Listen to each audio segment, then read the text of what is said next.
Terima kasih Anda masih bersama kami di Pro 3 Radio Jaringan Berita Nasional. Saya Maulana Sarto bersama Anda pendengar di edisi hari ini pukul 17:10 waktu Indonesia Barat. Setiap Rabu kami akan hadir dalam perbincangan dari sudut istana.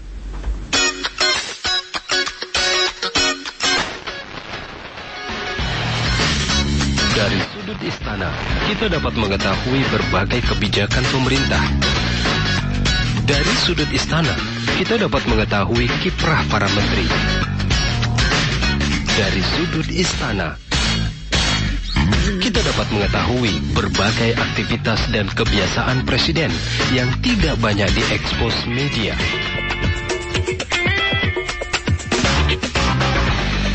Saatnya kita ikuti dialog khusus Sudut Istana.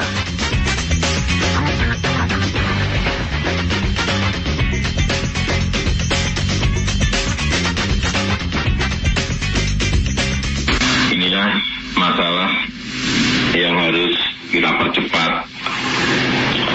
penyelesaiannya. Kita harus memperkuat ekonomi nasional untuk menghadapi tantangan ekonomi global, tantangan ekonomi dunia yang sedang melambat dan sekaligus penuh persaingan, penuh kompetisi. Kita harus membuka lapangan kerja seluas-luasnya untuk rakyat, untuk mengurangi pengangguran, untuk meningkatkan kesejahteraan seluruh rakyat. Saya menyadari bahwa tantangan terus berubah dan membutuhkan kecepatan kita dalam bertindak, kecepatan kita dalam memutuskan. Kita harus bertindak yang langsung dirasakan oleh rakyat, yang dinikmati oleh rakyat dalam jangka pendek, dalam jangka menengah maupun jangka panjang. Oleh karena itu, saya selalu ingin berusaha maksimal agar kabinet kerja bisa bekerja lebih cepat, bisa bekerja lebih efektif, bekerja dalam tim yang solid, yang saling mendukung, sehingga hasilnya nyata dan dalam waktu yang secepat-cepatnya. Berdasarkan pertimbangan tersebut, hari ini saya dan Wakil Presiden memutuskan melakukan perubahan kabinet kerja yang kedua. Adapun perubahan yang dilakukan adalah sebagai berikut. Yang pertama, kami melakukan pergeseran posisi beberapa menteri dan ketua lembaga. 1. Saudara Luhut Binsar Panjaitan sebagai Menko Kemaritiman. Saudara Bambang Brojonegoro sebagai Menteri Perencanaan Pembangunan dan Kepala Bappenas. Ketiga, Saudara Sofyan Jalil sebagai Menteri Agraria dan Tata Ruang. Yang keempat, Saudara Thomas Trikasih Lembong sebagai Kepala BKPM. Kami juga telah memutuskan untuk melakukan penyegaran beberapa pos kementerian dengan memasukkan energi baru. Yang pertama, Saudara Wiranto sebagai Menko Polhukam. Yang kedua, Saudara Sri Mulyani Indrawati sebagai Menteri Keuangan. Yang ketiga, Saudara Eko Putro Sanjoyo sebagai Menteri Desa, Pembangunan Daerah Tertinggal dan Transmigrasi. Keempat, Saudara Budi Karya Sumadi sebagai Menteri Perhubungan. Kelima, Saudara Muhajir Effendi sebagai Menteri Pendidikan dan Kebudayaan. Keenam, Saudara Enggar Dato Lukito sebagai Menteri Perdagangan. Yang ketujuh, Saudara Erlangga Hartarto sebagai Menteri Perindustrian. Yang kedelapan, Saudara Archandra Tahar sebagai Menteri Energi dan Sumber Daya Mineral atau ESDM. Yang kesembilan, Saudara Asman Abnur sebagai Menteri PAN dan Reformasi Birokrasi atau PAN-RB. Sekali lagi, saya tekankan bahwa semangat perubahan kabinet kerja ini adalah penguatan kinerja pemerintahan. Kabinet yang bekerja cepat dalam tim yang solid dan kompak, kabinet yang bekerja untuk rakyat, memberikan manfaat yang nyata dan dirasakan oleh rakyat. Dan untuk itu, setelah nanti jam 1.30 dilantik, akan langsung bekerja untuk mengikuti sidang paripurna. Demikian beberapa hal yang saya sampaikan. Terima kasih. Assalamualaikum warahmatullahi wabarakatuh. Nah, itu kalau hari ini dari sudut istana relevan lah, karena semua orang sedang menuju ke istana hari ini, menjadikan istana sebagai objek utama sumber berita, karena hampir semua wartawan dari semua media massa juga berada di istana, karena Presiden sudah mengumumkan jam 11, dilantik pukul 13.30, langsung rapat maraton paripurna. Itu adalah ngomong Presiden, dan beberapa hal disampaikan Presiden. Sebenarnya kami punya laporan tadi langsung dari istana setelah rapat paripurna itu, beliau menyampaikan beberapa hal yang mungkin sangat penting. Salah satunya adalah kabinet kali ini nggak boleh gaduh, tidak ada visi menteri tapi visi negara. Dan saya akan kenalkan dua orang narasumber saya akan bincang lebih jauh harapan baru di kabinet baru, reshuffle kabinet jilid kedua yang dilakukan Presiden Jokowi dan Wakil Presiden Yusuf Kala. Saya bersama partner saya dulu, ada Mas Handoko dari tim komunikasi Presiden. Gimana Mas? Selamat sore. Selamat sore, terima kasih nih. Tadi ikut sibuk juga ya? Wah, bukan. Saya pikir Mas Handoko yang diumumkan tadi gitu loh. Wah, bukan, kita di belakang layar aja untuk mendukung. Dan saya bersama dengan seorang budayawan, pasti ada kenal. Beliau sangat concern khususnya di bidang pendidikan, karena bidang pendidikan atau Menteri Pendidikan salah satu yang di reshuffle oleh Bapak Presiden ya. Mas Anies harus di reshuffle dengan Dr. Muhajir ya, yang menjadi Menteri Pendidikan dan Kebudayaan. Romo, apa kabar Romo? Kabar baik. Terima kasih nih. Nanti kita coba untuk bahas lebih jauh. Nanti Anda bisa bersama kami juga di line telepon 0213866712, 384-4545. Nah, saya ingin ke Romo nih sebelum ngomongin pendidikan, karena kalau ngomong pendidikan udah pasti Romo paham banget lah soal itu. Tapi kita ingin lihat bagaimana Romo melihat pergantian yang dilakukan oleh Pak Jokowi JK kali ini, gitu ya. Bagaimana Anda melihat ekspektasi publik terhadap kabinet yang baru di jilid kedua kabinet kerja? Ya, pertama, harapan publik itu kan dalam situasi ekonomi yang tidak pasti itu membutuhkan sekarang kesulitan, dan para menteri itu menjalankan visi pemerintah bukan visi partai atau visi pribadi, sehingga kegaduhan itu yang sekarang ini harusnya diminimalisasi dengan membangun koordinasi, teamwork. Sebenarnya dengan ini harapan publik cukup positif ya, dengan Sri Mulyani masuk ya, karena dengan Sri Mulyani itu membuat trust itu kembali lagi, sehingga orang memiliki harapan bahwa Sri Mulyani mampu memberikan harapan dalam situasi ekonomi yang memang sulit, dunia penuh ketidakpastian, karena setelah Inggris keluar dari masyarakat Eropa, kemudian isu terorisme yang melanda Eropa, sehingga situasi dunia yang tidak menentu itu memang membutuhkan menteri-menteri yang mampu memberi respon cepat. Maka Jokowi mengatakan bahwa mereka harus bekerja. Lah, untuk bekerja para menteri harus memiliki pengalaman birokrasi dan bisa mengintegrasikan sebuah visi presiden itu, sehingga dengan Sri Mulyani sebenarnya pasar positif hari ini. Oh gitu ya? Positif. Karena memang satu-satunya menteri yang diumumkan hari ini yang dapat tepuk tangan itu cuma Bu Sri Mulyani. Sri Mulyani. karena gini, orang kita itu Mulyani, gitu kan? Karena orang Indonesia hanya berharap figurnya itu ekonomi membaik. Karena kalau ekonomi membaik kan membawa harapan bahwa investasi akan datang, ekonomi akan tumbuh, sehingga orang tidak mengalami situasi ketidakpastian itu. Jadi Sri Mulyani sebenarnya solusi terhadap ketidakpastian yang selama ini gitu. Yang lain tidak dipandang. Ya, kalau gitu Sri Mulyani adalah, kalau bicara kereta api nih, Sri Mulyani ini adalah lokomotifnya nih. Iya, lokomotifnya. Dari semua permasalahan ekonomi yang ada, termasuk orang-orang yang diganti. Iya, diganti gitu itu. Ya? Jadi dia menjadi figur sentral lah dalam arti kabinet ini, sehingga dia menjadi semacam magnet baru yang membawa gairah baru. Satu orang yang juga interest yang mendapat perhatian itu berarti SDM sebenarnya. Iya. Ini orang yang menurut kita itu kemana aja nih kan, gitu kan. Rupanya ini orang hebat sih kalau lihat track recordnya tuh. Ya, dia menguasai teknis. Oke, punya lah. Dia teknokrat lah. Nah, saya ingin tahu nih, kalau teknokrat masuk birokrat tuh kayak suka lain ceritanya. Siapa yang nggak tahu Indro Yono Susilo lah sebenarnya kan? Itu orang hebat.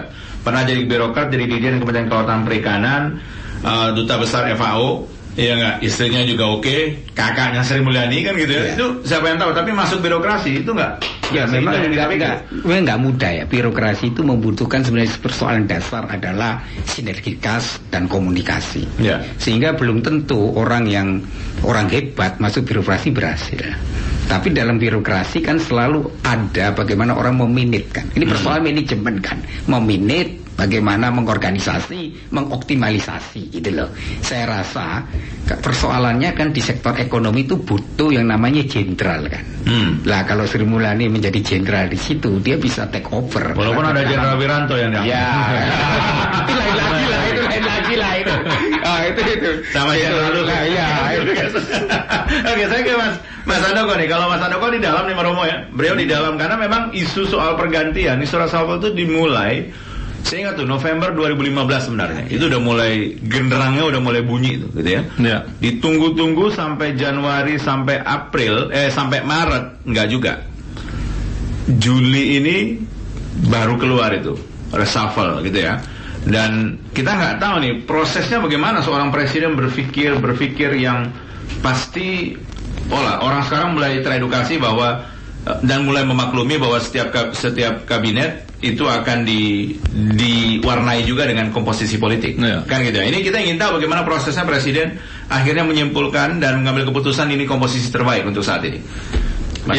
Reshuffle ini kan sesuatu yang sangat serius ya untuk bangsa ini. Jadi presiden benar-benar meluangkan waktu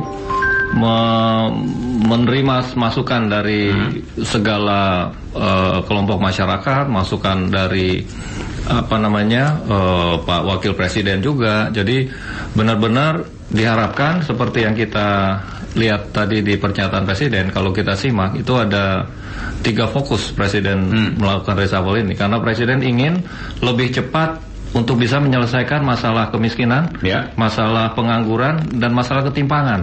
Itu sangat jelas disampaikan oleh Presiden tadi. Nah, persiapannya itu pasti udah panjang, dan Presiden menganggap ini saat yang tepat gitu. Nah, saya ingin tanya, sepusing apa Presiden ya?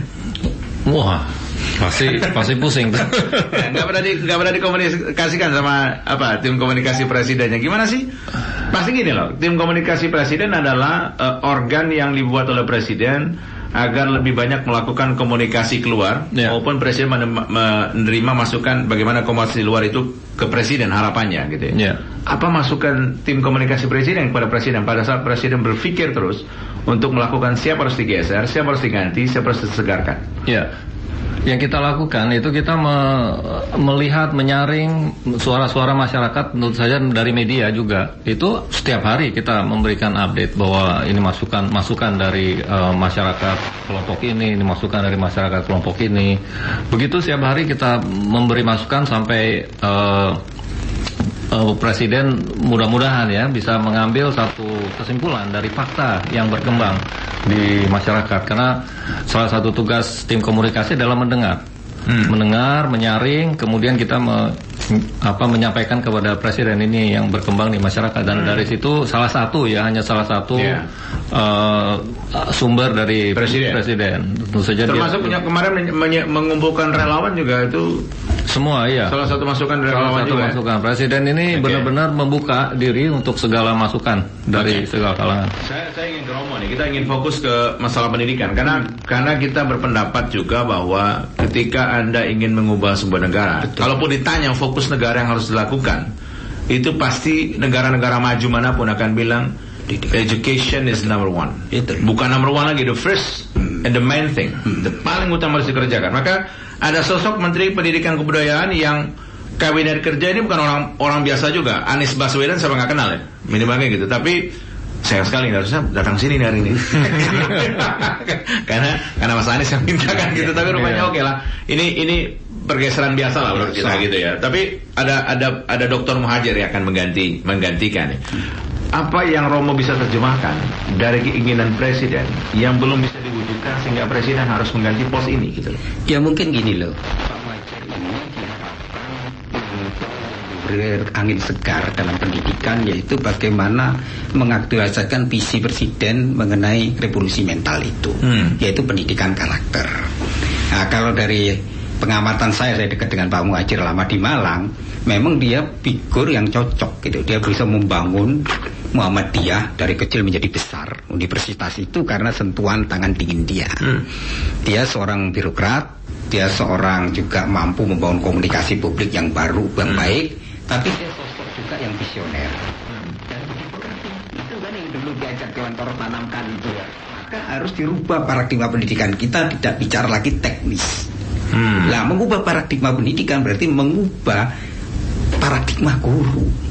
Guru itu menjadi kidani, teman rekan, sehingga murid mengalami proses pendewasaan diri, bukan guru menjadi mentor atau fasilitator yang sekarang kan itu, gitu loh. Akibatnya yang sekarang itu masih itu karena akibatnya tidak ada interaksi benar-benar nilai. Orang selalu bertanya nih, ketika orang menjadi pendidikan siapapun orangnya, mereka nggak bertanya, saya akan mulai dari mana nih? Ya dari pendidikan dasar. Ini maka kita berharap dengan pengalaman Pak Muhadjir memanage Universitas Muhammadiyah itu, dia sentuh pendidikan dasar itu. Kalau pendidikan dasar itu dibenahi, masa depan kita ceria. Persoalan kita mengapa kita pendidikan tertinggal karena dasarnya ini kropos gitu loh. Karena anak tidak menguasai membaca, menulis, berhitung, dan tidak menguasai bagaimana anak bisa berkomunikasi. Tapi anak-anak kuasai gadget loh. Lah gadget tapi tidak kritis. Akhirnya apa yang terjadi? Anak-anak kita ini hanya menghafal, hanya gadget, tapi dia tidak melihat dampak dari gadget itu. Ini diskursus menarik nih Mas Andoko. Karena ke Romo nih, saya ingin tanya nih. Ini ada tokoh sekarang yang sangat diidolakan di dunia, lebih terkenal dari Cristiano Ronaldo saat ini, yaitu Tayyip Recep Erdogan. Dari dalam Erdogan itu, semua anak pada saat Erdogan itu dikasih iPad. Nah kan gitu, pertanyaan ini kebagian gadget nih. Ini Erdogan aja mikir kalau anak-anak harus dikasih gadget nih. Dan dia berhasil membuat Turki kayak sekarang. Ya nggak, walaupun kudeta biasa, tapi dihabisin juga kan gitu. Tapi membuat Turki luar biasa kayak sekarang. Nah, muncul nih perdebatan soal yang salah itu gadgetnya atau pendidikan kita yang nggak mampu mempenetrasikan how the way to use the gadget for you kan gitu kan. Itu bukan gadget itu kan sarana. Nah itu gimana? Tapi anak harus mulai karakter dulu. Kalau nggak ada karakter, anak akhirnya diperbudak teknologi. Negara ini negara yang tinggi betul loh nilainya. Tapi kan kita tidak ada pendidikan kritis. Dalam media terkenal pendidikan literasi media. Jadi bagaimana pengguna media itu mampu menggunakan media itu bukan untuk selera yang rendah, tetapi seperti di Turki untuk mencari pengetahuan, menjadi kreatif, inovatif. Tapi kan kita tidak. Justru kita diperbudak oleh media, oleh alat itu, fenomena Pokemon misalnya. Itu kita heboh, yang lain tidak heboh. Sampai ada surat Yudi Krisnandi. Iya, itu kan sampai itu kan artinya pendidikan media kritis tidak ada karena apa? Pendidikan kita hafalan. Itu loh persoalan. Jadi anak itu hanya instruksi, menghafal. Tapi kalau pendidikan kritis itu anak menjadi otonom, anak menjadi berpikir, anak tahu namanya baik dan buruk. Akhirnya anak itu punya daya nalar. Nah, jadi, itu yang oleh Ki Hajar Dewantara tanamkan. Jadi ini kebiasaan ya, mungkin apa sadar atau enggak ya, kebanyakan birokrasi itu Mas Andoko, kalau ditanya bosnya, Mas lagi di mana? Siap bos, ada perintah. Itu ya itu tadi. Itu kan sebenarnya orang nggak sadar karena orang mekanisme defense seperti itu. Lah pendidikan harusnya memanusiakan menjadi manusia. Ini yang sebenarnya. Nah kita berharap Pak Muhadjir mampu menerjemahkan yang namanya nawacita itu diaktualisasikan dalam dunia pendidikan kita. Kita berkali-kali ngomong Mas Andoko bahwa presiden kita yang satu ini unik banget gitu ya. Nggak mudah untuk menerjemahkan apa yang ada dalam isi kepalanya. Beberapa hal dipandang sudah luar biasa, tapi bagi Pak Jokowi itu nggak luar biasa dan nggak sesuai dengan ekspektasi beliau gitu. Ini bagaimana ya caranya? Bagaimana komunikasi menteri dengan presidennya agar sekali lagi ini udahlah, kalau bisa jangan ada reshuffle lagi nih gitu. Udah kerja gitu sampai 5 tahun ini.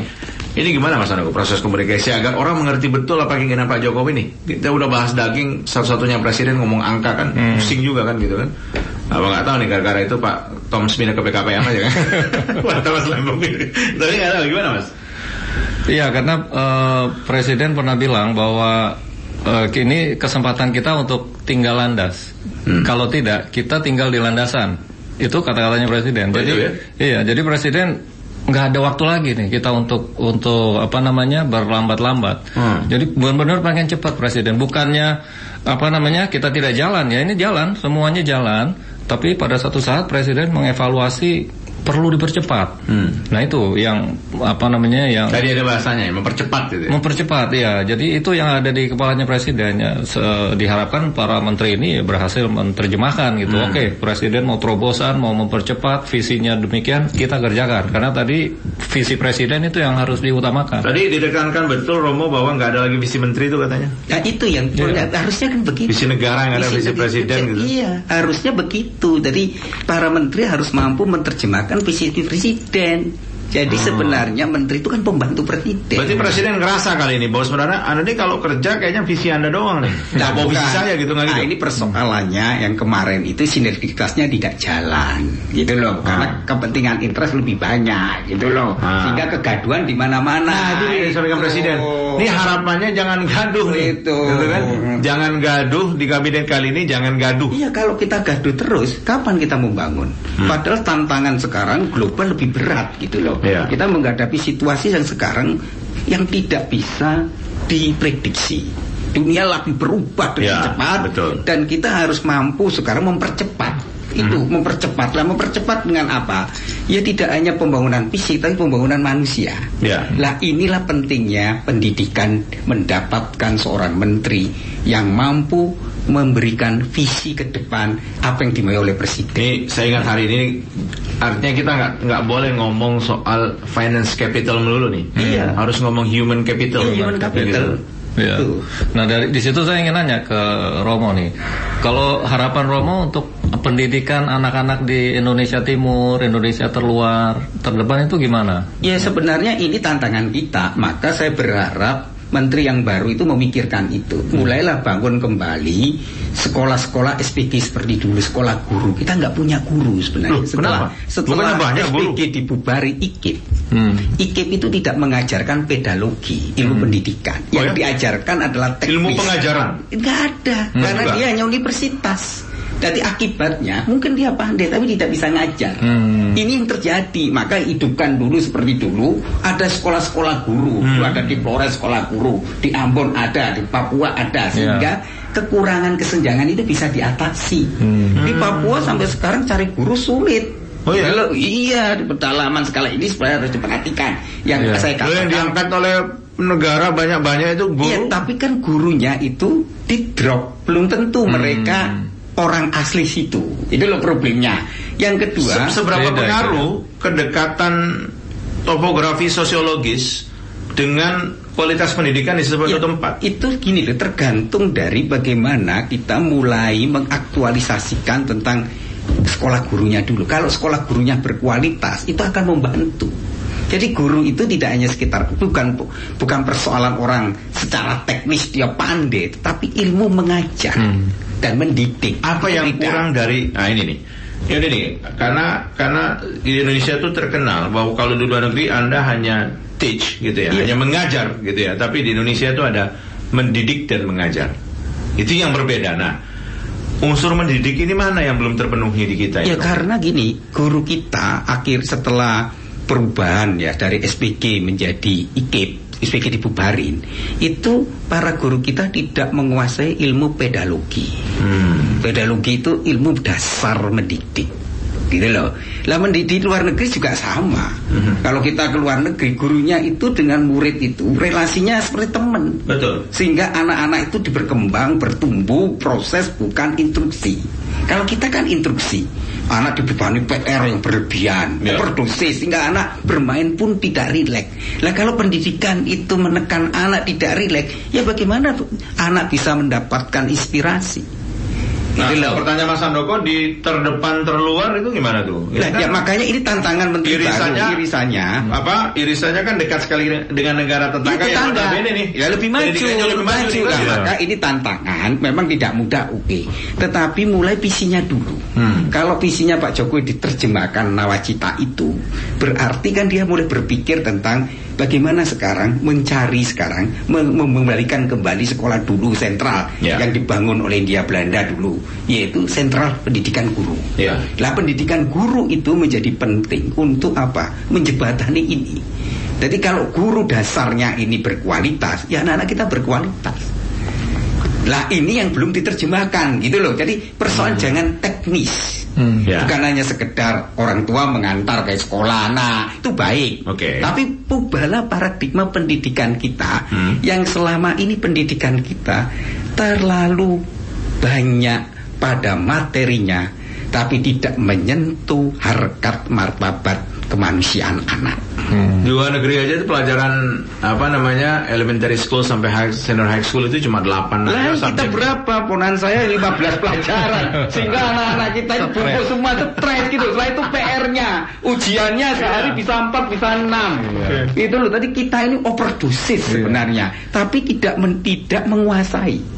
Maka sekarang mulailah paradigmanya dirubah. 4 saja untuk materi yang mendasar anak kita. Jadi berhitung, menulis, membaca seperti dulu, dan ilmu-ilmu humanis. Termasuk di sini juga pendidikan budi pekerti. Itu yang dimaui. Ya itu sejarah itu masuk dalam situ. Penting banget tuh sejarah. Humanisme itu kan termasuk sejarah. Historical itu masuk humanisme. Itu. Baik. Sehingga anak-anak kita mulai punya imajinasi. Dulu kan menulis, membaca, orang belajar mengarang. Masih ingat kan kita? Betul, sekarang hilang lagi. Lah itu yang membuat anak kita kreatif, inovatif. Sekarang kan hilang. Ngarang juga sih, cuma cari Google gitu. Nah itu. Tapi tidak seperti dulu. Dulu ada menulis halus. Sekarang nggak ada.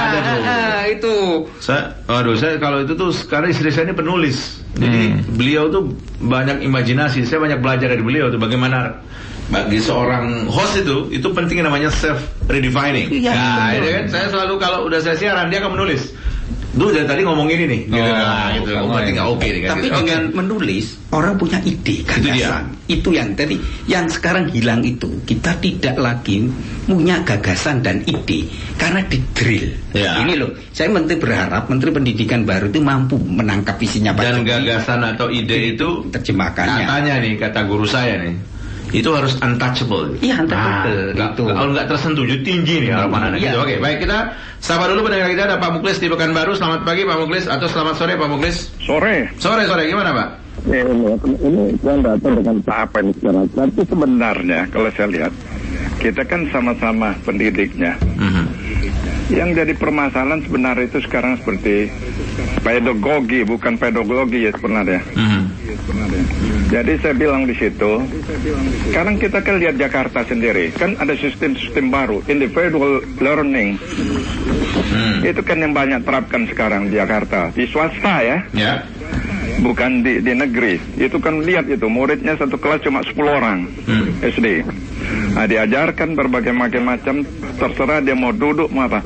Itu kan dia didik benar-benar sehingga bisa bahasa Inggris mereka. Yang dasarnya sudah dari awal pandai berbahasa Inggris itu anak kecil-kecil. Mengapa di pemerintahan tidak diajarkan malah kok di sekolah guru? Sudah bagusnya itu IKIP. Ada fakultas keguruan. Ya ambillah yang mau pendidikan dasar mau apa di situ. Itu kan lebih bagus. Yang jadi permasalahan seperti saya katakan, memang itu betul yang seperti Pak tadi bilang, Bapak bilang kan, Pak Ismul ya. Pak. Yang siapa nih? Pak RRI. Saya Maulana Pak. Maulana kan. Itu kan benar yang bilang. Sekarang kan yang pada umumnya guru-guru itu banyak tidak mengerti masalah mendidik. Pedagoginya tidak ada itu, hanya ilmu mendidik yang tidak dia dapati sebenarnya mungkin. Hanya mengajar, padahal mengajar juga mendidik. Sehingga kadang-kadang anak sakit sudah masuk, tidak didekati. Bagaimana sudah sehat, mana ada lagi itu. Baik. Kita selesaikan sekarang itu. Baik. Terima kasih Pak Muklis. Nanti ditanggapi oleh Mas Anako dan juga Romo Beni. Kita akan break dulu. Kita dengarkan cerita nih. Sukardi Rinakit mau cerita. Sebelum kita lanjutkan perbincangannya dan line telepon saya buka di 021386671238445545. Di balik belusukan. Ini pengalaman saya pertama kali. Ternyata kita tidak boleh sama sekali membayangkan bahwa ikut kunjungan presiden itu adalah enak, nyaman, rileks. Pengalaman saya, koper harus ditaruh di depan kamar hotel jam 3 pagi. Karena presiden begitu aktif ingin memastikan setiap program itu berjalan, dicek terus. Jadi pagi-pagi sudah check out hotel dan mulai kunjungan kerja. saya masih pakai baju tidur. Koper sudah saya taruh di luar kamar. Baju yang akan saya pakai batik sudah saya siapkan. Ketika habis sholat subuh, saya mau ganti baju batik. Lalu saya bingung, baju tidur saya harus saya taruh di mana? Ketika kopernya sudah dibawa oleh petugas protokol, saya tidak mungkin memakai tas kresek. Cerita ini saya sampaikan ke Pak Hadi, Pak Sesmil, dan Mas Pram, Pak Seskap. Beliau menyarankan 2 SOP nanti lain kali. Pertama, masuk hotel, cek apakah ada piyama atau tidak. Kalau ada piyama, nanti koper keluar ganti piyama. Kalau tidak ada, gampang, pakai anduk di kamar mandi. Habis itu kalau dingin, kita bisa tidur di balik selimut. Itulah pengalaman saya ikut kunker Presiden. Tidak mudah karena Presiden selalu bergerak cepat untuk memastikan program-program di lapangan bekerja sesuai dengan program pemerintah yang sudah ditetapkan. Sopo sing gelem tak dongeng. Soekardi Rinakit. Cak Kardi ini harus banyak belajar ini Presiden. Saya ketinggalan gitu, kasih SOP sama Mas Pram kan, pikir mau diambilin tuh piyama, malah dikasih SOP sama Mas Pram, sama Mas Hadi nih, Sesmil kan gitu sampai kayak itu cerita tuh dibalik. Ini kami selalu menghadirkan ini Romo, setiap edisi di Sudut Istana itu selalu ada cerita-cerita yang mungkin orang nggak tahu nih, beberapa hal unik misalnya, ada cerita tentang TP Mendoan, kalau pikir di atas pesawat RI1 gitu kan, makanannya ngeri banget ya, rupanya Mendoan makanannya kan gitu kan, orang nggak banyak tahu. Nah itu tadi yang disampaikan. Baik, saya ingin sapa pendengar kita di Tarakan dulu sebelum nanti Romo bisa menjawab. Ada Pak Joni di Tarakan. Selamat sore Pak Joni. Selamat sore Bung Maulana. Gimana Pak Joni? Ya. Nah ini relevan nih Pak Joni, ini Tarakan Kaltara, ini wilayah batas nih. Nah silakan. Itulah, ini saya mau berpendapat dan juga ngasih masukan juga. Jadi saya berpendapat begini ya, kalau dikatakan penyebab pergantian menteri ini beberapa agar tidak ada kegaduhan antar menteri di publik kurang pas juga ya. Karena bisa saja menteri yang disebut gaduh menurutnya itu dia berargumen intelektual dan fakta ya. Bahkan menurut saya menteri yang seperti itu lebih menyukai transparan pada publik, tidak suka berpura-pura, apalagi ada kepentingan parpol dan titipan parpol ya. Nah menurut saya yaitu bukan mempercepat realisasi visi misi program dari Jokowi JK juga, hanya berganti wajah agar ada perubahan.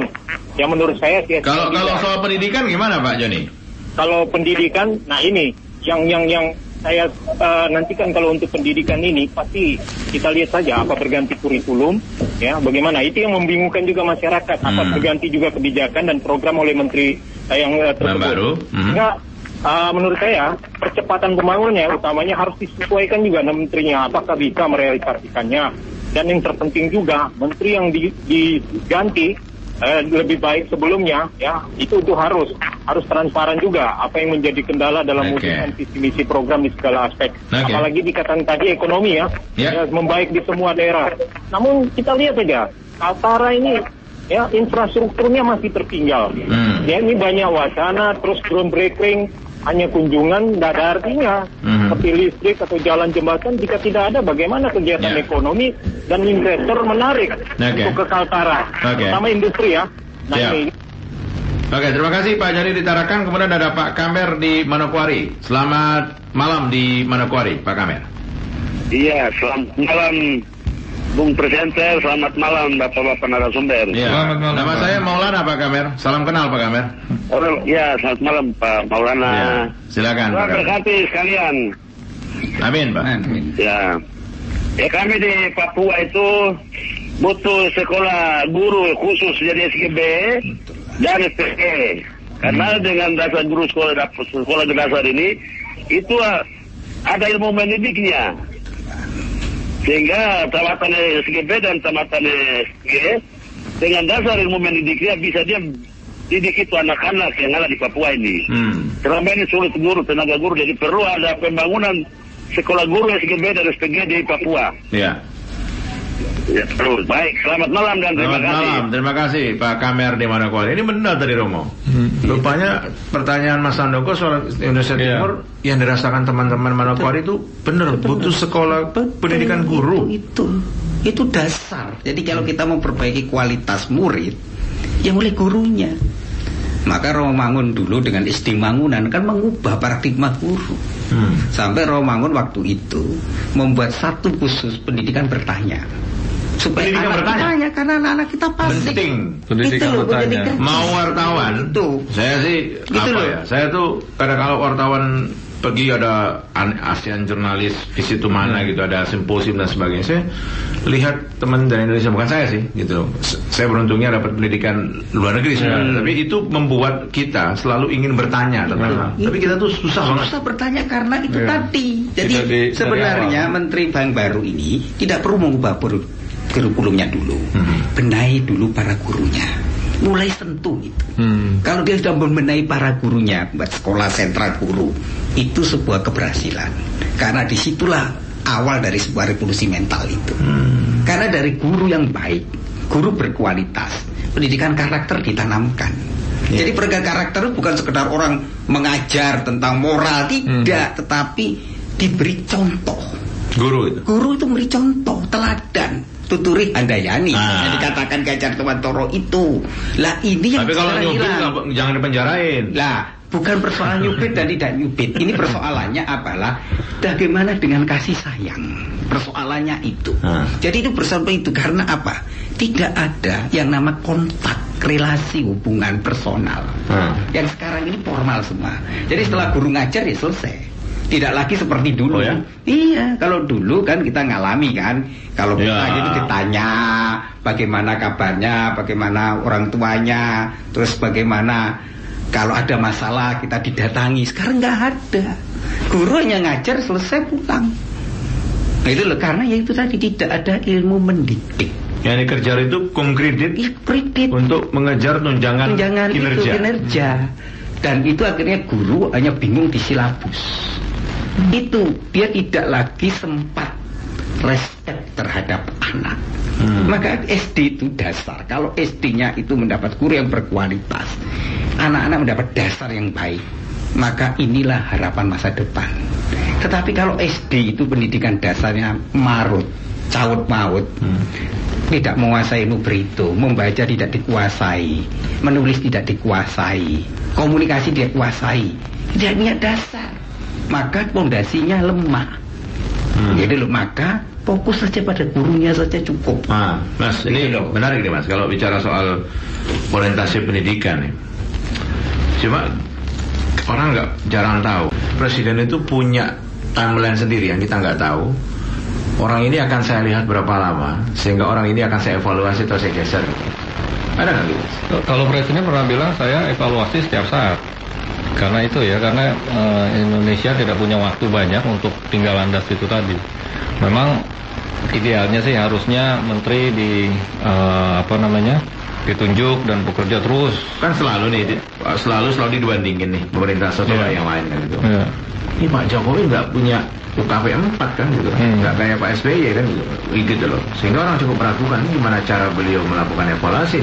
Apalagi yang namanya pendidikan yang penuh dengan nilai bukan angka.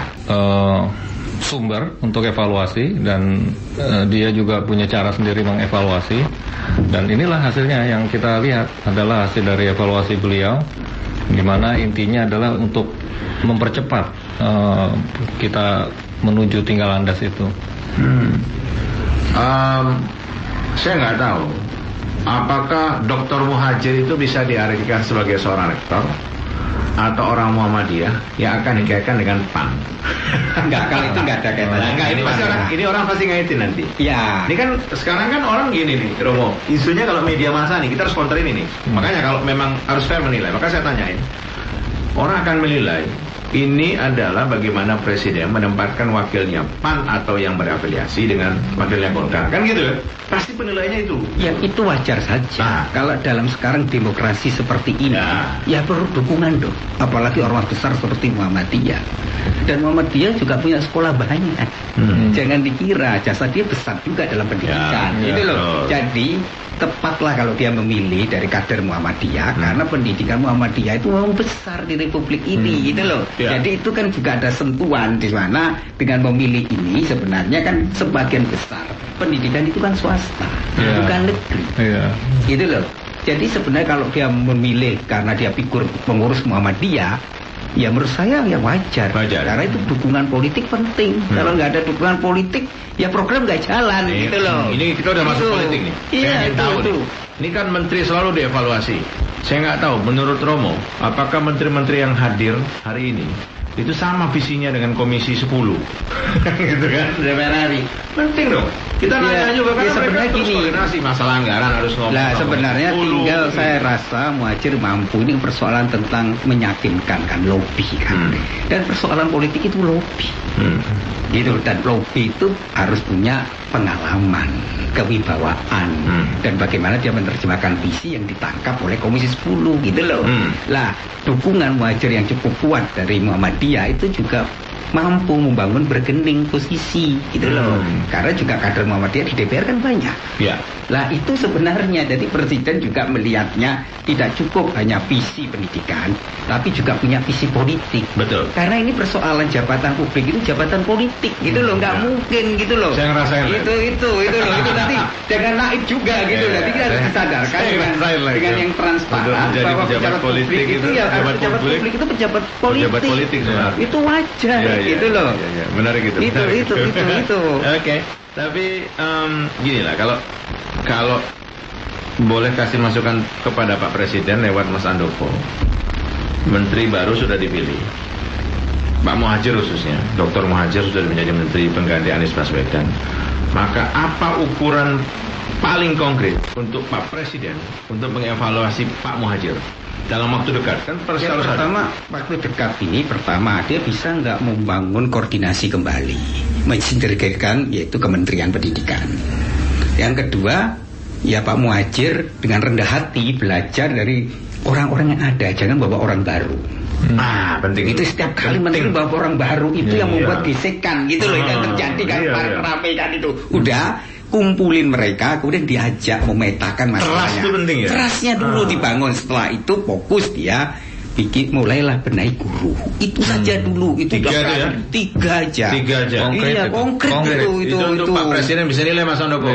Gimana Mas? Silakan Mas, ditanggapi Mas. Ya, itu baik sekali. Terima kasih. Nanti karena memang sekarang saatnya setelah pengumuman ini kita mendengarkan masukan-masukan dari publik, dari tokoh-tokoh masyarakat, dan tentu saja itu juga dengan tujuan untuk gimana setelah ini bisa bekerja. Menteri sudah bekerja hari ini, dan selanjutnya program-program presiden bisa terlaksana. Kalau orang mau berhasil harus mulai dari mendengar.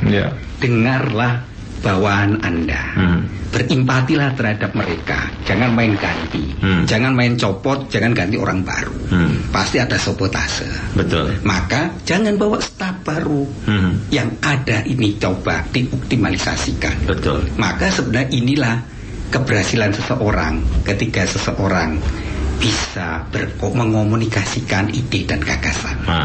Lah saya yakin lah, karena pengalaman dia menjadi rektor bertahun-tahun dan pengalaman itu bisa. Harusnya itu bisa. Kita punya harapan besar terhadap Dr. Muhadjir. Kita cuma bisa ucapkan selamat bekerja, Dr. Muhadjir. Interpretasikan apa yang diinginkan oleh Pak Presiden, isinya, sehingga negara ini menjadi negara bermartabat lewat sumber daya manusia yang luar biasa. 237 juta jiwa. Dia harus banyak juga belajar mendengar dari media wartawan. Karena itu penting. Jangan tutup komunikasi dengan wartawan, karena itu sebenarnya dia banyak tahu banyak persoalan, sehingga monitoring lebih mudah. Maka itu. Terima kasih banyak. Sama-sama. Terima kasih banyak Mas Andoko. Terima kasih banyak. Mudah-mudahan bermanfaat. Selamat bekerja. Menteri yang dipilih untuk Kabinet Kerja Jilid Kedua.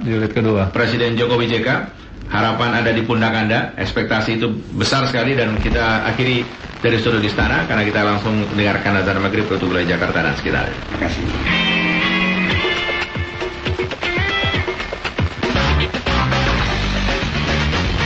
Setelah kita ikuti dialog Sudut Istana.